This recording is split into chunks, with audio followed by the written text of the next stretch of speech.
தற்போது கிடைத்துள்ள முக்கிய செய்தி. டெல்லியில் நாளை 4 மணிக்கு தமிழக காங்கிரஸ் தலைவர்களுடன் கருத்தாய்வு நடைபெற உள்ளதாக தகவல் வெளியாகியிருக்கிறது. ராகுல் காந்தி தலைமையில் நடைபெறும் இந்த கூட்டத்தை KC வேணுகோபால் ஒருங்கிணைக்கிறார். தற்போது கிடைத்த முக்கிய செய்தியை பார்த்து வருகிறோம்.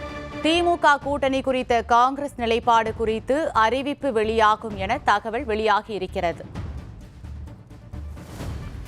இது குறித்த கூடுதல் விவரங்களை எமது இணையப்பிரிவு ஆசிரியர் நிருபன் சக்கரவர்த்தி தரும் கூடுதல் விவரங்களை கேட்கலாம்.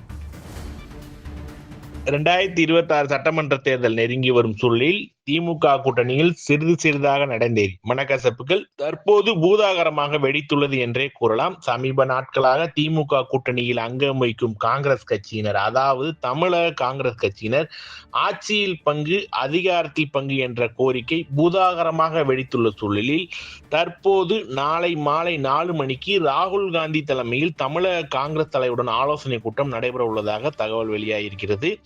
மேலும் இக்கூட்டத்தில் CWC, அதாவது காங்கிரஸ் கட்சியின் முக்கிய முடிவுகளை எடுக்கும் செயற்குழு உறுப்பினர்கள் பங்கு பெறுகின்றனர்.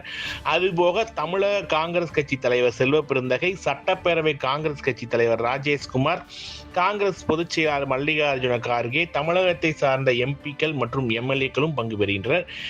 மேலும் செயற்குழு உறுப்பினர்களான ப. சிதம்பரம், மாணிக்கம் தாகூர், AICC துறை சார்ந்த தலைவர் செல்லகுமார் உள்ளிட்டோரும் பங்கு பெறுகின்றனர். இக்கூட்டத்தில் திமுக கூட்டணி தொடர வேண்டும் என்றால் ஆட்சியில் பங்கு என்ற கோரிக்கை தான் பிரதானமாக வைக்க உள்ளதாக தெரிகிறது.